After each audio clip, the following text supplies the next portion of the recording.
হচ্ছে যিনি প্রথমে This track was downloaded from FusionBD.com. Bhoot FM. The night comes alive with Grameenphone.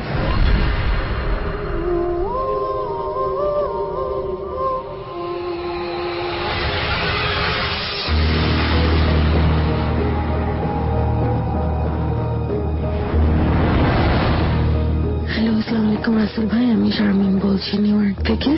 আশা করি সবাই ভালো আছেন। আজকে আমি আপনাদের সাথে যে ঘটনাটা শেয়ার করব, এটা আমি আমার দাদির কাছ থেকে শুনেছি। আমি আমার ঘটনায় চলে যাচ্ছি। ঘটনাটা অ্যাকচুয়ালি 1956 এর দিকের ঘটনা। আমার দাদি তখন খুব ছোট ছিলেন, লাইক 14-15 বছর বয়স। তো আমার দাদি আমাকে বললেন যে ওনারা সে সময় জয়েন্ট ফ্যামিলিতে থাকতেন।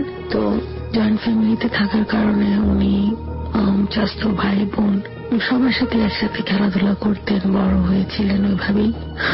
তো এই ঘটনাটা অ্যাকচুয়ালি ওনার চাচাতো ভাইকে নিয়ে। ওনার একজন চাচাতো ভাই ছিল যিনি কিনা নতুন বিয়ে করেন, এবং ওনার ওয়াইফ যে ছিলেন তাকে নিয়ে এই ঘটনাটা। তো আমার দাদি যেভাবে বলছিলেন আমি সেভাবে বললাম আপনাদেরকে।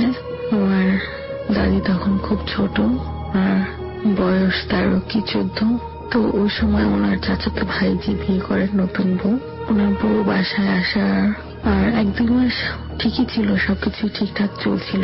তারপরে যেটা হয়, ওনার ওয়াইফ হঠাৎ করে ঘর থেকে বের হয়ে যান। ভর দুপুর বেলায়, রাতের বেলায় ওনাকে হঠাৎ করে খুঁজে পাওয়া যেত না। তারপরে অনেক সময় দেখা যেত যে উনি অনেক দুপুর বেলায় 12টা-1টার দিকে পুকুর পাড়ে গিয়ে কাঁচা মাছ চিবিয়ে খেতেন। তারপরে সন্ধ্যার সময় যেটা ঘটতো, যে বাসায় যেগুলো রান্না হতো, আমাদের বাসায় মনে করেন 20 থেকে 25 জন লোকের খাওয়া দাওয়া রান্না করা হতো। তো অনেক সময় উনি একাই সবার খাবার খেয়ে ফেলতেন। তো এরকম করে প্রায় 15 থেকে 20 দিন পার হয়ে যায়। তো একদিন রাতে হঠাৎ করে ওনাকে খুঁজে পাওয়া যাচ্ছিল না। খুঁজতে বাসার অনেকটা সামনে একটা শ্মশান ঘাট ছিল। সেই শ্মশান ঘাটের একটা বিশাল গাছ ছিল, শিমুল গাছ, ওইখানে ওনাকে পাওয়া যায়। তো এটা নিয়ে অনেক চিন্তিত হয়ে গেল বাসার সবাই যে আসলে ঘটনাটা কি ঘটতেছে। তো ঘরের যে মুরব্বী ছিলেন আমার দাদি, বড় চাচা, তো উনি বললেন যে ওনাকে কোনো হুজুর টুজুর দেখানো হোক। তো হুজুরের কাছে যখন নিয়ে গেল, হুজুর বলল যে আসলে এভাবে কাজ হবে না, আমার দ্বারা এটা সম্ভব না। ওনাকে একটা খুব বাজে জিন বশ করার চেষ্টা করতেছে, হয়তো আরো কিছুদিন গেলে ওনাকে মেরে ফেলবে। তো যাই হোক, অনেক কিছুর পরেও যখন হুজুর পারলো না, তখন হুজুর বললেন যে দেখেন, এইখানে একজন লোক থাকে, কবরস্থান আছে একটা কবরস্থানের নাম বলেন উনি। ঠিক আমার দাদি সেটা মনে নেই কোন কবরস্থানের নাম বলা হয়েছিল। তো কবরস্থানের নাম যখন বললেন যে উনি ওই লোকটা কবরস্থানে থাকেন এবং সেখানে আপনাদের যেতে হবে রাত 2টা কি 3টার দিকে, সে সময় উনি ওই জায়গায় থাকেন। তখন উনি আপনাদের সাথে কথা বলেন বা সামথিং লাইক দ্যাট, কিছু একটা বললেন। তো ঠিক সেই মোতাবেক আমার দাদির বড় চাচা এবং আমার যে চাচাতো ভাইয়ের ওয়াইফ কে নিয়ে সমস্যা হচ্ছিল, সেই চাচাতো ভাই দুজন মিলে রাত 2টার দিকে ওই লোকটার সাথে তারা দেখা করতে গেলেন সেই কবরস্থানে যাওয়ার পরে যেটা হলো যে ওনাকে সবাই দেখে, তারা দুজন দেখে খুব অবাক হলেন যে একটা লোক দেখতে খুব ছোটখাটো একটা লোক, কালো, কি করতে পারবেন, এটা দেখে তাদের বিশ্বাস হচ্ছিল না। তো যাই হোক, ওই হুজুরের কথা মতো তারা সেই লোকটাকে জিজ্ঞেস করলেন যে আপনার নাম কি, সেই কিনা, যে কোনো একটা নাম উনি বলেছিলেন, আমার দাদির সেটা মনে নেই। তো যাই হোক, লোকটা বললো যে হ্যাঁ আমি সেই লোক। তো সে বললো যে আপনাদের কি কাজ? তখন আমার দাদি, চাচাতো ভাই এবং সেই চাচা দুজন মিলে তাকে সমস্ত কিছু ডিটেলস বললেন। ডিটেলস বলার পরে উনি বললেন যে অ্যাকচুয়ালি আমার পক্ষে এটা সম্ভব না, আমি করবো না, আমার পক্ষে এটা করা সম্ভব না। তো যাই হোক, তারপরে আমার চাচাদেরকে উনি ফিরিয়ে দিলেন, আমার দাদি চাচাদেরকে, তাদের চাচাদেরকে যখন ফিরিয়ে দিলেন, তখন তারা আবার সেই হুজুরের কাছে গেল যে উনি বললেন যে এই কাজটা উনি পারবেন না। তো এই করে করে আমার দাদির চাচারা আরো অনেকজনের কাছে গেল, সবারই একই কথা যে আমরা এটা পারবো না। তারপরে তারা আমার দাদির চাচা মানে আরো মুরব্বী যারা ছিলেন তারা এক সময় আশাটা ছেড়েই দিলেন। তারপরে সেই হুজুর যাকে প্রথম দেখানো হয়েছিল তিনি আবার আসলেন বাসায় এবং বললেন যে কেউ যদি পারে সেটা হলো সেই কবরস্থানের লোকটাই পারবে, এছাড়া এটা আর কারো পক্ষে সম্ভব না।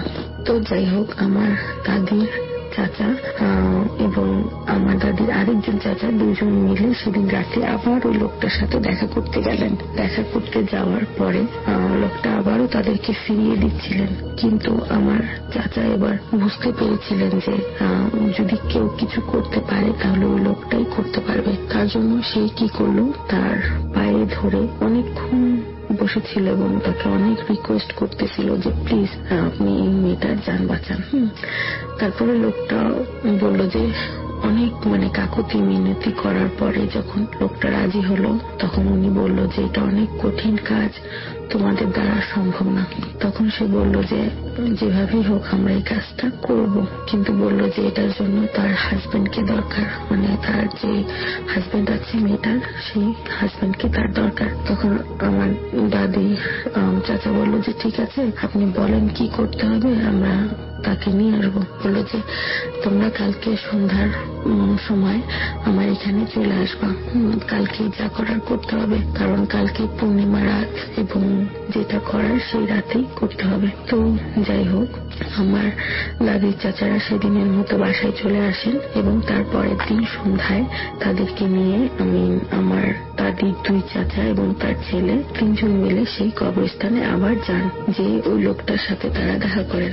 লোকটা আমার দাদির চাচাতো ভাইকে বলতেছিল যে আজকে রাত ঠিক 12টার পরে একটা বড় বড় কুকুরওয়ালা গাড়ি ঘোড়ার গাড়ির মতো আসবে এবং এই রাস্তা দিয়ে যাবে। তোমাকে শুধু এইটুকুই করতে হবে যে ওই গাড়িটা যখন তোমার পাশ কাটিয়ে যাবে তুমি শুধু এই এক চিঠিটা তার হাতে গাড়িতে ফেলে দিবা।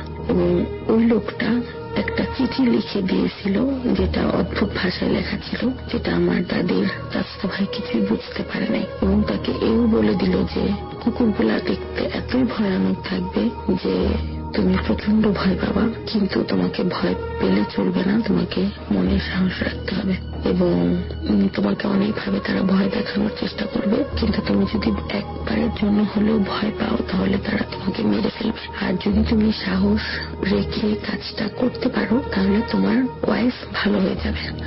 তো যে কথা সেই কাজ, আমার দাদির চাচাতো ভাই মনে অনেক সাহস রাখলেন এবং ওই লোকটা তাকে একটা তাবিজ দিয়ে দিয়েছিল যে তো এই তাবিজ তোমার সাথে যতক্ষণ থাকবে তোমার কোনো ক্ষতি হবে না, কিন্তু তোমাকে মনে সাহস রাখতে হবে। তো যাই হোক, আমার দাদির চাচাতো ভাই ওই চিঠিটা নিয়ে রাত 12টায় কবরস্থানের পাশ দিয়ে যেই রাস্তাটা যাচ্ছিল সেখানে গিয়ে দাঁড়ালেন এবং তার 5 থেকে 10 মিনিট পরে উনি দেখতে পেলেন যে বিশাল বিশাল কুকুর, প্রায় 5টা কুকুর, সামনে 2টা পিছনে 2টা এবং তার সাইড দিয়ে ডান অথবা বাম সাইড দিয়ে যে কোনো একটা সাইড দিয়ে আরেকটা কুকুর ছিল।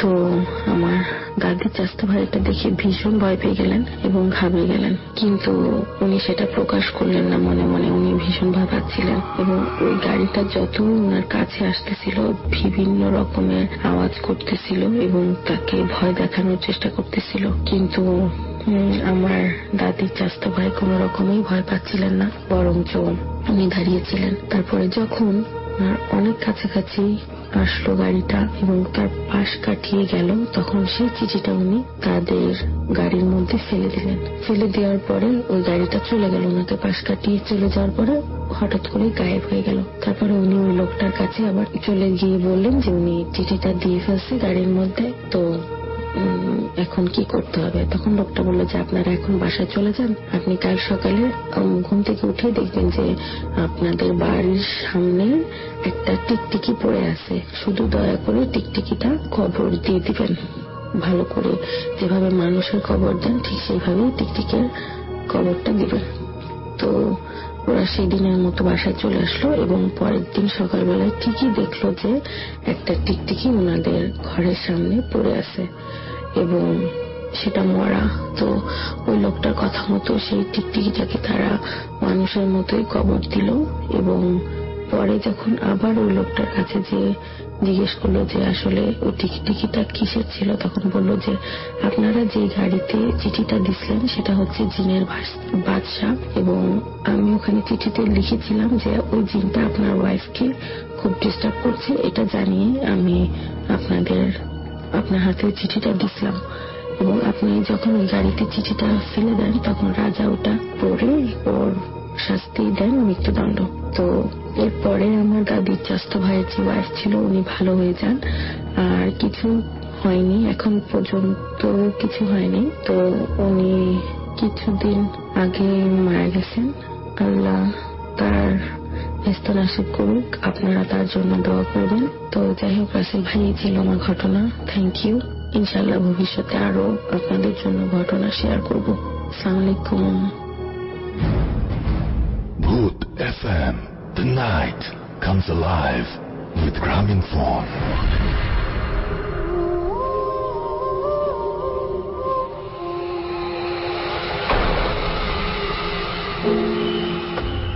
শুনছেন ভূত এফএম বাংলা বছরের শেষ এপিসোড, এবং আপনাদের সবাইকে আরো একবার স্বাগত জানাচ্ছি। একটু আগে একটা অডিও ক্লিপ শুনলাম যেটা ইউএসএ থেকে পাঠিয়েছিলেন শারমিন, এবং শারমিনকে অনেক ধন্যবাদ। আমরা জানি যে দেশের বাইরে আপনারা যারা থাকেন তারা অনেক ব্যস্ততার মধ্যে দিয়ে প্রতিটা দিন পার করেন, তারপরেও আমাদের কাছে এই ঘটনাটা পাঠানোর জন্য আপনাকে অসংখ্য ধন্যবাদ। আমরা চলে যাব পরবর্তী ঘটনা, এখনো অনেকগুলো ঘটনা বাকি আছে, সো আমাদের সাথে থাকুন। আপনার নামটা একটু প্লিজ বলবেন। নতুন আমাদের সাথে জয়েন করেছেন, আপনার নামটা একটু প্লিজ বলবেন এবং আপনি কোথা থেকে এসেছেন? হাই লিসনার্স, আমি মেহরাব খান, এসেছি পুরান ঢাকার পোস্তগোলা থেকে। তো আমি সরাসরি আমার ঘটনায় চলে যাচ্ছি। জি প্লিজ। আমি এখন যে ঘটনাটি বলবো এটি আমার বড় আপুর কাছ থেকে শোনা।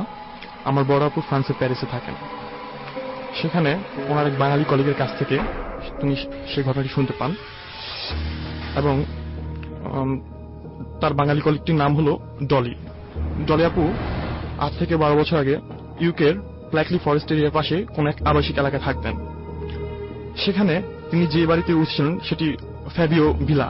সেই ফ্যাবিও ভিলায় এক ইংরেজ দম্পতির সাথে উনি থাকতেন। সেই ইংরেজ দম্পতি ওই বাড়িটি নতুন কিনেছিল, মূলত তারা একসাথে সেই বাড়িতে উঠেছিল। প্রথম কয়েকদিন ভালোই কাটছিল। একদিন সন্ধ্যায় ইংরেজ মহিলাটি এবং ডলি আপু তাদের রুমে বসে গল্প করছিল। হঠাৎ করে ওনারা শুনতে পেলেন একটি প্রচন্ড জোরে শব্দ, যে শব্দটি আমি একটু ভুল করেছি। আমি প্রথমে সে বাড়িটি একটু বৃত্তান্ত দিতে চাচ্ছিলাম। সেই বাড়িটিতে 4টি রুম, একটি রুমে ডলি আপু থাকতো, একটি রুমে সেই ইংরেজ দম্পতি, আর আরেকটি রুম ডাইনিং স্পেস ছিল, তার সেই রুমটি ক্রস করেই যেতে হতো স্টোর রুমে। তো সেই শব্দটি আসছিল স্টোর রুম থেকে, এবং দুইজনই অবাক হন এবং দ্রুত স্টোর রুমের দিকে যান। ওনারা সেখানে গিয়ে যা দেখতে পান যে স্টোর রুমের জানালাটি খোলা, কিন্তু আশ্চর্যজনক ব্যাপার স্টোর রুমটি আগে থেকেই বন্ধ ছিল এবং এটি খোলার কোনো প্রশ্নই আসে না। যাই হোক, ইংরেজ ভদ্রমহিলা সেই জানালাটি বন্ধ করেন এবং উনি ওনার রুমে ফিরে আসেন। দুজন আবার গল্প করতে থাকেন। কিছুক্ষণ পরে ঠিক একই ঘটনা ঘটল। এবার একটু জোরে তার শব্দটা শুনতে পেলেন। দুজন চমকে গেলেন, একজন আরেকজনের দিকে তাকিয়ে থাকলেন, এবং ওনারা আবার সেই স্টোর রুমে গেলেন। ওনারা গিয়ে যা দেখতে পেলেন যে জানালাটি সেই আগের মতোই খোলা। দুজনই খুব অবাক হলেন, এবং ইংরেজ ভদ্রমহিলা ডলি আপুকে বলল যে আপনি কি এই রুমে এসেছেন? ডলি আপু বলল যে আমি তো এতক্ষণ আপনার সাথেই ছিলাম, আমি কিভাবে এখানে আসবো, এটা অসম্ভব। যাই হোক, তারা ব্যাপারটা এতটা সিরিয়াস নেয়নি এবং তারা একে অন্যের রুমে ফিরে যান। কিন্তু দুজনই কিছুটা ভীত হন এবং কেউ কাউকে প্রকাশ করেননি। এভাবে বেশ কিছুদিন কাটছিল। একদিন রাত্রে এক অদ্ভুত ঘটনা ঘটল। ডলি আপু ঘুমাচ্ছিলেন, হঠাৎ তিনি শুনতে পেলেন তার দরজায় কেউ একজন খুব জোরে নক করছে, এবং তিনি খাট থেকে উঠে যখন দরজা খুললেন দেখলেন ইংরেজ ভদ্রলোক দাঁড়িয়ে আছে, এবং সে তাকে ডলি আপুকে বলছে, আমার স্ত্রী কি তোমার রুমে এসেছিল? ডলি আপু বলল, না তো, উনি আমার রুমে আসেননি। তারপর লোকটি বলল, আমি তাকে পুরো বাড়ি খুঁজেছি, কোথাও খুঁজে পাচ্ছি না। তারপর তারা দুইজন বাড়িতে অনেক খোঁজাখুঁজি করলো, না পেয়ে তারা একসময় ঘর থেকে বের হলেন, এবং বের হয়ে দুজন একই সাথে যে দৃশ্যটি দেখতে পেলেন সবচেয়ে অবাক করার মতো, এবং তারা খুব আশ্চর্য হলেন সেই ভদ্রমহিলা, আমরা সাধারণত জানি ফ্যাবিও ভিলার যে ফায়ার স্পেসটা থাকে সেখানে চিমনির উপর দিয়ে একটা কার্নিশের মতো হয়। ওই বাড়িতে তো ঠিক এরকম একটা কার্নিশ ছিল, যে কার্নিশে মহিলাটি বসেছিল। আশ্চর্যজনক ব্যাপার, সেখানে কোনো মানুষের পক্ষে সহজে ওঠা সম্ভব নয়। আর একটি কথা বলতে আমি ভুলে গেছি যে মহিলাটি প্রেগনেন্ট ছিল। তো যাই হোক, প্রেগনেন্ট একটা মহিলার পক্ষে সেখানে ওঠা কোনো পক্ষে সম্ভব নয়। তারপর ওই লোকটি তার ওয়াইফকে অনেক ডাকাডাকি করলেন এবং ডলি আপু ডাকলেন, কিন্তু মহিলা কোনো সায় দিচ্ছিলেন না। তারপর বাধ্য হয়ে লোকটি সেখানে উঠলেন অনেক কষ্ট করে, এবং যখনই তার ওয়াইফকে স্পর্শ করলেন তখনই তার হুঁশ ফিরল এবং সেও খুব অবাক হলো সে কি করে এখানে আসলো। তারপর তারা আবার ঘরে ফিরে যান। এর কয়েকদিন পরেই ঠিক একই ঘটনা আবারও ঘটল। এবার ইংরেজ ভদ্রলোক তার ওয়াইফকে নিয়ে একজন ডাক্তারের শরণাপন্ন হন। ডাক্তারের কাছে গিয়ে তারা যা জানতে পারেন, মহিলাটি স্লিপ ওয়াক সমস্যায় ভুগছেন এবং এই সমস্যাটি তার আগে থেকেই। অথচ ভদ্রলোক জানতেন, ইংরেজ ভদ্রলোক জানতেন যে তার ওয়াইফ আগে কখনো এরকম সমস্যায় ভুগেননি এবং তিনি কখনো দেখেননি। তারপর ডাক্তার কিছু মেডিসিন দিয়ে দেন এবং বলেন যে ওনাকে সবসময় রেস্টে থাকার জন্য। এর কিছুদিন পর একদিন ডলি আপু রাতে তাদের সেই বাড়িটির বাইরে একটু উঠান ছিল, উঠানের মধ্যে দোলনা ছিল, সেই দোলনায় বসে কথা বলছিলেন। এমন সময় উনি অনুভব করলেন ওনার পিছনে একজন কেউ দাঁড়িয়ে আছে। ডলি আপু পিছনে তাকাতেই দেখলেন সেই ইংরেজ ভদ্রমহিলা দাঁড়িয়ে, এবং ডলি আপু তাকে জিজ্ঞেস করলো, আপনার কি কিছু লাগবে? কোনো কিছু বুঝে ওঠার আগেই সেই মহিলা ডলি আপুর গালে প্রচন্ড জোরে এক চড় বসিয়ে দেন। ডলি আপু এতটা ভয় পান এবং জোরে চিৎকার করে বসেন, সাথে সাথে উনি চোখ খুলতেই দেখেন সেই ইংরেজ ভদ্রলোক এবং মহিলা রুম থেকে বেরিয়ে আসছে। আশ্চর্যজনক ব্যাপার, মুহূর্তের মধ্যে সেই মহিলা সেখানে কিভাবে গেল? এ অসম্ভব। ডলি আপু বুঝতে পারলেন এখানে প্যারানর্মাল কিছু হচ্ছে এবং উনি এই ব্যাপারটা তখন কাউকে প্রকাশ করেননি। এরপর দিনই ডলি আপু সেই বাড়িটি ছেড়ে দেন এবং পাশেরই কোনো একটি বাড়িতে উঠেন। তারপর কিছুদিন ভালোই যাচ্ছিল। এরপরে সেই মহিলার একটি শিশু সন্তান হয়, ছেলে বেবি হয়, এবং ছেলেটির বয়স যখন মাসখানেক হয় তখন দেখা যাচ্ছে এই মহিলার সাথে যা ঘটছে ঠিক তার বিপরীতটা তার ছেলের সাথে ঘটছে। এখন সেই ছেলেটি, শিশু বাচ্চাটি হয়তোবা কখনো কার্নিশের উপরে পাওয়া যাচ্ছে, কখনো দোলনায়। একদিন মহিলা কিচেনে কাজ করছিলেন, তার ছেলে ঘুমাচ্ছিল বেডে, এবং কিছুক্ষণ পর মহিলা ফিরে এসে দেখেন তার সন্তানটি নেই। তারপর তিনি অনেক খোঁজাখুঁজি করেন, পরে ওনার হাজবেন্ডকে জানান। দুজন মিলে খোঁজাখুঁজি করে দেখেন একসময় তারা কার্নিশ ওখানে সেই শিশু সন্তানকে ঘুমন্ত অবস্থায় পান। তারপর তারা বাড়িতে ফিরে আসেন, রুমে ফিরে আসেন, এবং সেই ভদ্রলোকটি রাত জেগে পাহারা দিতে থাকেন এবং মাঝে মাঝে সে মহিলাও রাত জেগে থাকেন। এমনই একদিন হঠাৎ দুজনে ঘুমিয়ে গেলেন। পুরুষ লোকটি উঠে দেখলেন তার সন্তানটি নেই সাথে। তিনি তার ওয়াইফকে ডাকালেন এবং দুজন মিলে খোঁজাখুঁজি করে যখন তারা আগে থেকে বুঝতে পারছিলেন যে এমন কিছু ঘটনা ঘটছে, তখন সেই কার্নিশের ওখানে গিয়ে তারা তাদের সন্তানটিকে মৃত অবস্থায় পান। এবং সেই ভদ্রলোক বুঝতে পারেন যে তার ওয়াইফ মানসিক অসুস্থ, হয়তো সেই তার বাচ্চাটিকে খুন করেছে এবং এমন ঘটনাগুলো সেই ঘটাচ্ছে। তিনি এজন্য তার ওয়াইফকে ডিভোর্স দিয়ে দেন। তার কিছুদিন পর লোকটি একা একাই সে বাড়িতে থাকা শুরু করে।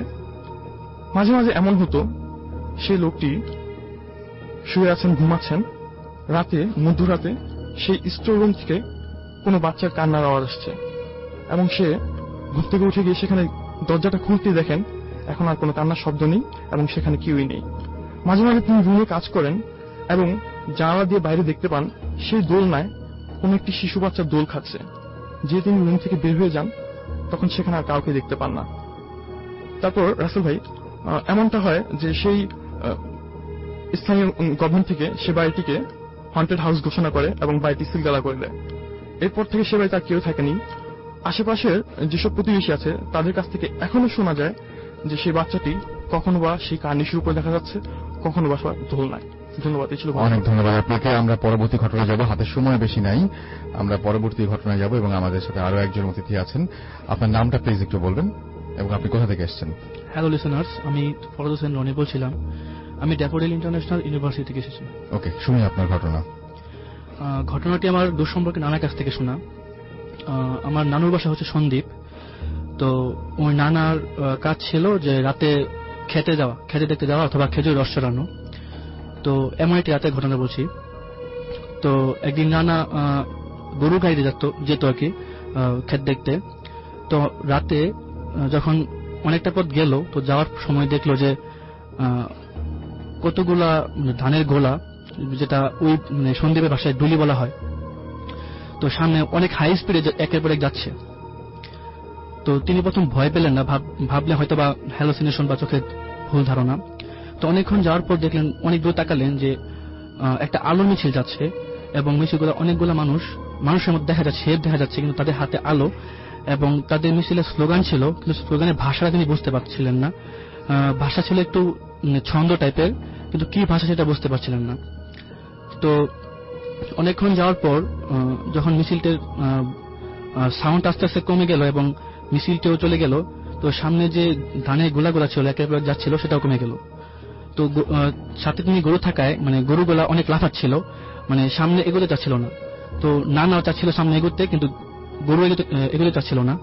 তো সেই ক্ষেত্রে কিছুক্ষণ পর দেখলো যে অনেক লম্বা একটা মানুষ, ধুতি পরা, সারা শরীরে কিছু নেই, তো পা ফাঁক করে দাঁড়িয়ে আছে এবং নানাকে বলছে যে পায়ের নিচ দিয়ে যেতে। নানা কিছু বুঝতে পারছিল না, তিনি যেতে চাচ্ছিল, কিন্তু গরুগুলা ইউটার্ন করে ব্যাক করতে চাচ্ছিল। তো অবশেষে গরু ব্যাক করলো। ব্যাক করা কিছু দূর যাওয়ার পর নানা যখন ঘটনা ঘটছিল ঠিক তখন রাসেল ভাই ভয় পায়নি, কিন্তু ঠিক যখন গরুটা ইউটার্ন করে চলে আসলো তখনই ভয় পেল এবং তখনই সেন্সলেস হয়ে গেল। তো সেন্সলেস অবস্থায় গরু গাড়ির উপর পড়েছিল।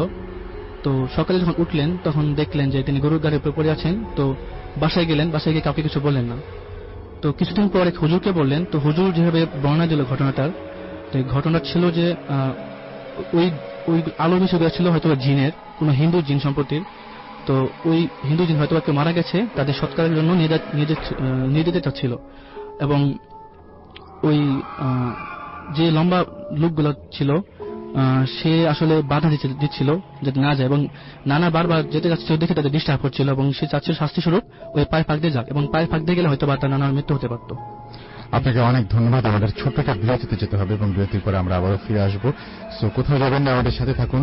স্টে টিউনড টু রেডিও ফুর্তি এন্ড ডোন্ট স্টপ দ্য ফুর্তি।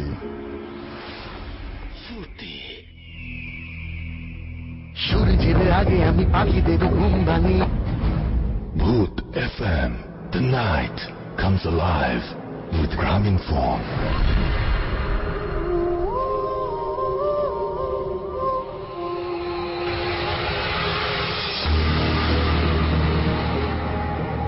ঘুরতে সময় রাত 1:39 শুনছেন সবসময় রেডিও ফুর্তি। চলছে বাংলা বছরের শেষ ভূত FM এবং সামনে একটা নতুন বছরের দিকে আমরা পা বাড়াচ্ছি। আমরা হচ্ছে ফেসবুকে অনেকেই পোস্ট পাঠিয়েছেন বিভিন্ন ধরনের, এবং আমাদের পেজে গিয়ে www.facebook.com/radiofurti এখানে গিয়ে অনেকে অনেক কিছু লিখছেন। রিমা শারমিন এখানে লিখেছেন, রাতে ভূত FM শুনতে ভয় লাগে, কাল ডাউনলোড করে শুনবো। আমরা কিন্তু চাই যে আপনারা একসঙ্গে যদি থাকতেন তাহলে আরো বেশি ভালো হতো, এবং লাইভ শোনার যে মজা, সেটা ডাউনলোড করে শোনার মজা কিন্তু পুরোটাই ডিফারেন্ট। আমাকে নাদিয়া মিম তিনি অনেক আগে অবশ্য পোস্টটা পাঠিয়েছিলেন। তিনি লিখেছেন যে ওয়েট করছেন তিনি ভূত এফএমের জন্য। নুসরাত জাহান ফারিহা তিনি লিখেছেন যে দিনার ভাইয়ের স্টোরিগুলো ভালো লেগেছে। আমাকে জান্নাত আশা লিখেছেন যে ভূত এফএম আগের মতো তার অতটা জমজমাট মনে হয় না। আমি তো বলবো যে এখন আমি আগের ঘটনা যেগুলো শুনি, যে ঘটনাগুলো আমি তো সবসময় বিভিন্ন যখন স্পেশাল এপিসোড হয় বা আমরা বই মেলার জন্য ইয়ে করি, তখন কিন্তু এই ঘটনাগুলো নিয়ে আমরা আবার দেখি যে আগে কিরকম ছিল, এখন কিরকম হচ্ছে। আমি বলবো যে মান আরো অনেক বেড়েছে। আপনি যেটা ভাবছেন সেটা আমি জানি না যে কেন ভাবছেন, আমি জানি না, হতেই পারে যে আপনার কাছে মনে হয় না, বা আমি জানি না আসলে, কিন্তু আগের চাইতে গল্পের মান বা ঘটনার মান এখন অনেক বেশি ভালো বলে আমার বিশ্বাস। এবং একটা জিনিস খালি চিন্তা করে দেখুন যে আমরা যে মানুষগুলো আপনাদের প্রথমেই ঘটনা বলতো এবং যাদের ঘটনাগুলো আপনি শিহরিত হয়ে উঠতেন, সেই ঘটনাগুলো সেই মানুষরা এখন বললে হয়তো আপনি ভেবে নিচ্ছেন যে না আগেই ভালো ছিল, কিন্তু তারা কিন্তু এখনো আসছেন, তারা ঘটনা বলছেন। কারণটা কি আপনি জানেন যে কেন আপনার কাছে জমজমাট মনে হয় না? আমাদেরকে বাপ্পি বিশ্বাস, তিনি লিখছেন, রাসেল ভাই আমি ওয়েস্ট বেঙ্গল ইন্ডিয়া থেকে লিখছি। বাপ্পি বিশ্বাস বলছে, আমি ভূত এফএম এর খুব বড় ফ্যান, আমাদের এখানে ভূত এফএম এর প্রচুর ফ্যান আছে, তাই প্লিজ এই শোটা আচ্ছা তিনি সরাসরি শুনতে চান, প্রচার করতে বলছেন। না সেটা হয়তো সম্ভব হবে না, বাট আপনি আমাদেরকে পছন্দ করেন, আমাদের ঘটনা শুনছেন, এটা জেনে আমার খুব ভালো লাগছে। আজকে আমাদেরকে মেঘলা তানজুম লিখেছেন যে আজ ভয়ের দুনিয়াতে হারিয়ে যেতে চাই, চলুন হারিয়ে যাই আমরা। আমাদেরকে এছাড়াও পাভেল আব্বাস লিখেছেন ভয় লাগছে, এবং আরো কিছু পোস্ট তিনি পাঠিয়েছেন যে অসম স্টোরি। আমাদেরকে এছাড়াও মোহাম্মদ শরীফুল ইসলাম, তিনি বলছেন যে মোহাম্মদ শরীফুল ইসলাম আবার লিখেছেন মোহাম্মদ মোমিনুল ইসলাম রাজশাহী পলিটেকনিক থেকে, সবার জন্য রইল। তারপর আর লেখেননি।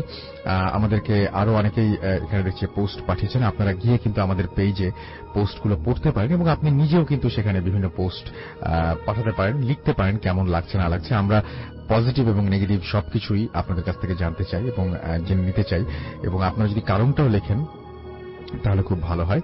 আমাদেরকে যেমন নুসরাত জাহান ফারিহা আবার লিখেছেন সেকেন্ড ইমেলের স্টোরিটা খুব ভয়ঙ্কর ছিল, একটু আগে যিনি লিখেছিলেন আর কি, যে আচ্ছা নুসরাত জাহান ফারিহার আরো একটা এসএমএস ছিল, এবং আচ্ছা না আমাদেরকে জান্নাত আশা ওটা লিখেছিলেন। ওকে, আমাদেরকে এছাড়াও আরো অনেকেই পোস্টগুলো পাঠিয়েছেন, আপনারা পোস্টগুলো এখানে পড়তে পারেন এবং সেই বিষয়ে আপনাদের মতামত জানাতে পারেন, আমরা খুবই উপকৃত হব, কারণ আপনারা যেরকম পছন্দ করেন সেভাবেই আমরা সাজাতে চাই ভূত এফএম। আমাদের আরো একজন অতিথি এই মুহূর্তে এখানে আছেন, এবং সেই অতিথির কাছে আমরা তার একটা ঘটনা শুনি। আপনার ঘটনাটা প্লিজ বলবেন, তার আগে আপনার নামটা বলবেন, কোথা থেকে আপনি এসেছেন। হাই লিসনার্স, আমার নাম বিপ্লব, আমি এসেছি শাহজাদপুর থেকে। আমার হোম ডিস্ট্রিক্ট হচ্ছে বরগুনা আমতলী থানা। তো রাসেল ভাই, আমি এখন যে ঘটনাটি শেয়ার করবো সেটা মানে আমার সাথে ঘটে যাওয়া একটি ঘটনা, এটা রিয়েল ঘটনা। এটা ঘটে 2011 সালে। তো আমি লেখাপড়ার কারণে আমাদের শহরেই থাকতাম আমতলীতে। তো ওই জায়গায় আমি একটা আবাসিক এলাকায় থাকতাম, পল্লবী নাম ওটার। তো আবাসিক এলাকাটা হাইওয়ের পাশে, একটি লেকের পাশে, লেকটা 1.5 কিলোমিটার লম্বা। তো ওই জায়গায় থাকতাম। তো আমার বাইক ড্রাইভ করার অনেক নেশা ছিল, তো সবসময় বাইক ড্রাইভ করতাম সময় পেলে। তো ইনকাও বাইক ড্রাইভ করে আসতেছি ওই রোডটা দিয়ে, আমাদের আবাসিক এলাকার রোডটা দিয়ে। তো হঠাৎ দেখি যে একটা বাসার সামনে অনেকগুলো মানুষ দাঁড়িয়ে আছে, মানে প্রচুর গ্যাদারিং। তো পুলিশের গাড়ি আছে। তো আমি ওই জায়গায় বাইকটা ব্রেক করি। ব্রেক করার পর এক পুলিশকে জিজ্ঞেস করি যে এই জায়গায় কি হয়েছে।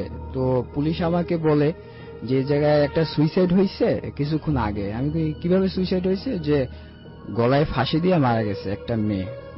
তো এর আগে কখনো এরকম দেখা হয় না যে সুইসাইড কিভাবে করে বা গলায় ফাঁসি দিয়ে কিভাবে মারা যায়।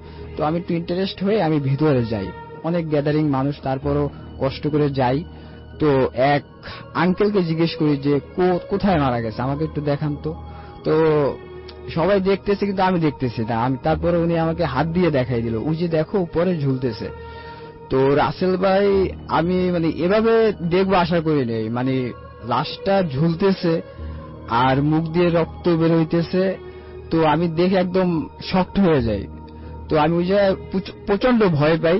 তো আমি একবারই দেখি, ভালোভাবে দেখার পর আমি ওই জায়গা থেকে আসি।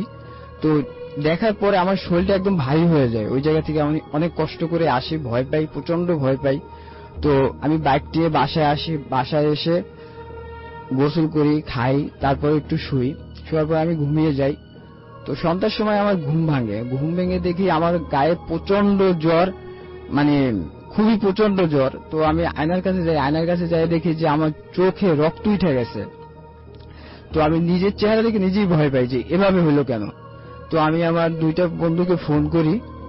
তো ওরা আসে, আসার পর বলতেছে কিভাবে হইলো। আমি বললাম, বিস্তারিত বললাম। তারপরে বলতেছে যে চলো কিছু ওষুধ আনি। তারপর মেডিসিন খাইলাম, তো কোনো কাজ হইতেছে না। তারপর বললো যে এই যে একা থাকা ঠিক হবে না, তুমি আমাদের বাসায় চলো, তুমি তো অনেক অসুস্থ। তো ওদের বাসায় কেউ ছিল না, এই জন্য আর কি আমারে বলছিল। তো আমি ওদের বাসায় যেয়ে দেখি যে ওদের বাসায় মেহমান আসছে, তাছাড়া ওদের যে ফ্যামিলি ছিল ওরা বেড়াইতে গেছিল, ওরাও চলে আসছে। তো আমাকে বললো যে আজকে তাহলে তুই আইসা পড়ছে সবাই, তুমি সামনে থাকো, আমার নানা আছে, নানার পাশে থাকো। তো ওর নানার একটা খাট ছিল আর গেস্ট রুমের জন্য আর একটা খাট ছিল, ওটাই আমি ঘুমাই। তো রাত্রে আমি ঘুম আসে না, শরীর অনেক অসুস্থ। তো মানে আমি শুয়ে রয়েছি, শুয়ে শুয়ে গান দেখতেছি মোবাইলে। তো আমার ফ্রেন্ডের আম্মা এসে বলছে যে বিপ্লব তোমার কিছু লাগলে আমার কাছে বইলো, তুমি একা একা বাইরে যাইও না। তো আমি বললাম ঠিক আছে আন্টি। তো উনি দরজাটা দুইটা লক ওনাদের দরজায়, তো লক করে আমার সামনে চলে যায় ভিতরে। তো আমি গান শুনতে শুনতে একসময় একটু ঘুমিয়ে যাই। ঘুমানোর এক সময় হঠাৎ করে শুনি যে দরজাটা খুলে গেল। দরজাটা খুলেই আমার একটা ছায়ার মতো মানুষ, মহিলা মেবি, মানে বড় বড় চুল, প্রচুর বিকৃত চেহারা, আমার গলা এসে চেপে ধরে। গলা চেপে ধরার পর আমি হাত দিয়ে এবং পাও দিয়ে প্রচুর জোরে জোরে আওয়াজ করতে থাকি খাটে। তো এরকম 5-10 সেকেন্ড এভাবে করার পর আন্টি চলে আইসা তারপরে লাইটটা জ্বালাই দেয়। লাইটটা জ্বালাই আমাকে বলতেছে তোমার কি হয়েছে, এভাবে করতেছে কেন, অস্থির করতেছে কেন। আমি শুধু এইটা বলছি যে আমাকে একটু পানি দেন। তো আমাকে একটু পানি দেয়। পানি দেওয়ার পর আমি ওই জায়গায় সেন্সলেস হয়ে যাই। পরে আমি পরের দিন বিকালবেলা আমার সেন্স আসে। আমি দেখতেছি যে আমাদের বাড়িতে আমি খাটে শোয়া, আমার চারপাশে আমার মা বাবা সবাই দাঁড়ানো। তো মা বাবা বলতেছে যে এরকম একটা ঘটনা ঘটলো, তুমি আমাদের কাছে বললা না কেন। তো আমার গলায় তো প্রচন্ড ব্যথা। তো আমি বললাম আমি বলতে পারি নাই, তো হয়ে গেল। তো তারপর আমার মা আমার আব্বা এরা দুজনে মিল্লা কবিরাজের কাছে যাইয়া পানি পড়া আনে। তারপর আমি একটু সুস্থ হই এবং আমার মাঝে মাঝে এখনো গলা ব্যথা করে। তো আমি এটার জন্য ট্রিটমেন্ট করেছি ডাক্তারের কাছে, ডাক্তার কোনো প্রবলেম খুঁজে পায় নাই। তো এখন মোটামুটি ভালো আছি। এই ছিল আমার ঘটনা আসলে। ওকে, এখন আপনাকে অনেক ধন্যবাদ। এবং আমি দেখতে পাচ্ছি যে অনেকেই এর মাঝখানেও আমাদেরকে পোস্ট পাঠাচ্ছেন এবং সাদিয়া আক্তার মিম লিখেছেন। কিছু কিছু মানুষ ভূতাফিল্ম বাজে কমেন্ট করে, ফেসবুক আছে আপনারা পড়তে পারবেন, তাদেরকে ব্যান করা হোক না ভাই। যারা হচ্ছে নেগেটিভ কথা বলেন তাদের কাছ থেকে আমরা অনেক কিছু শিখি, প্রত্যেকটা মানুষের কাছ থেকে অনেক কিছু শেখার রয়েছে।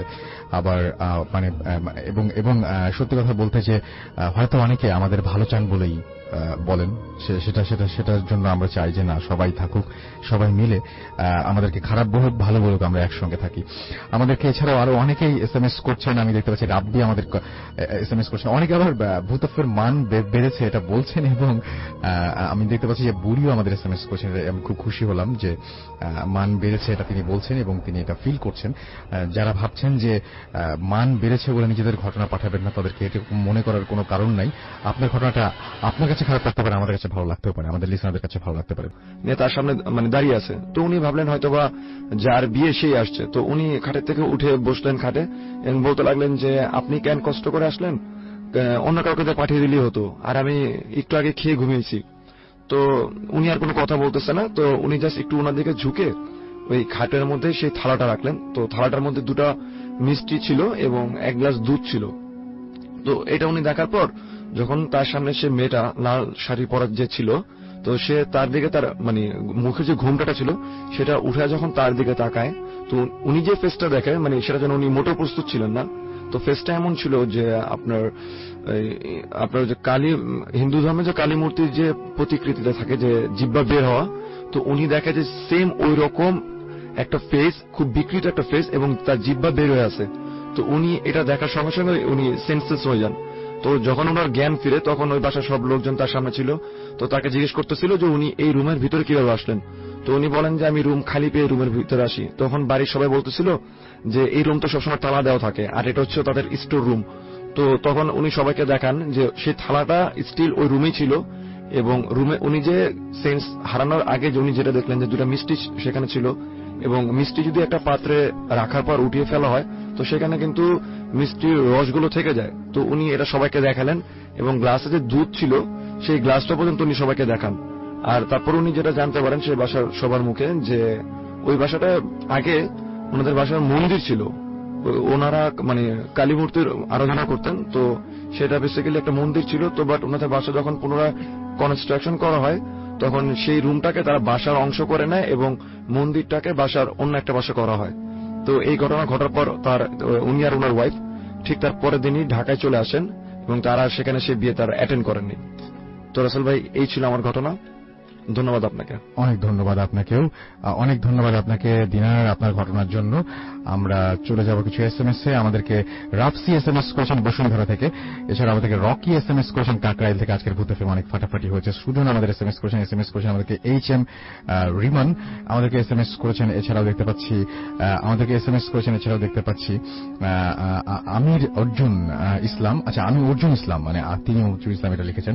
আমাদেরকে ডিজে রাজ SMS করেছেন শান্তিনগর থেকে। এছাড়া আমাদেরকে তুষার SMS করেছেন আমাদেরকে ড্রিমলেস অনেক। নাফিসা আমাদের SMS করেছেন আমাদেরকে সানি। SMS করেছেন আমাদেরকে মামুন, আরিফ, রনি এবং আরো অনেকেই। এবং আমি দেখতে পাচ্ছি আমাদেরকে ফাহান SMS করেছেন বনানী থেকে। লিখেছেন SMS পড়ছো না কেন ভাই, আজকে অনেক প্রেশার ছিল ঘটনার, বুঝতেই পারছেন, এই জন্য সবকিছু পড়া হলো না। সাগর আমাদেরকে বাগদা থেকে SMS করেছেন আমাদেরকে দেখতে পাচ্ছি। এছাড়াও এসআই সোহেল এছাড়া আমাদেরকে SMS করেছেন দেখতে পাচ্ছি আরো অনেকেই। আর এদিকে ফেসবুকের পোস্টও কিন্তু অনেকেই করছেন, এখানে দেখতে পাচ্ছি। আমি এখনো দেখছি যে অনেকেই লিখছেন, যেমন সজীব হোসেন আমাদেরকে লিখেছেন যে ঘটনাগুলো আজকে ভয়ের ভালো হচ্ছে। আমাদেরকে শাইখ আনিস লিখেছেন ভূত এফএম সবসময় অসাম, শুনতে ভালো লাগে। অয়ন খান আমাদের লিখছেন যে ভূত এফএম এর মান ভালো হয়েছে। আমাদেরকে এছাড়াও SMS করেছেন তানভীর আহমেদ, খুব ভয় হচ্ছে আজকের ঘটনাগুলো। আমাদেরকে SMS করেছেন দেখতে পাচ্ছি অ্যাঞ্জেল ইতি, এবং তিনি বলছেন I am real fan of Bhoot FM. Thank you so much যারা এতক্ষণ আমাদের সঙ্গে ছিল এবং অনেক ঘটনা আমরা আজকে শোনালাম আপনাদেরকে এবং আপনারা ধৈর্য ধরে শুনেছেন। অনেক রাত হয়ে গেছে, এখন ঘুমাতে যাওয়ার সময়। তারপরেও যারা এতক্ষণ পর্যন্ত ছিলেন, SMS করলেন, ফেসবুকে পোস্ট করলেন, তাদের সবাইকে অনেক অনেক অনেক অনেক ধন্যবাদ। যাবার আগে একটা কথাই বলতে চাই, আমাদের যে ইমেল অ্যাড্রেসটি সেটা অবশ্যই মনে রাখতে হবে, কারণ এই ইমেল দেওয়া যদি বন্ধ হয়ে যায় তাহলে আমরা সামনে যেতে পারবো না। আমাদের ইমেল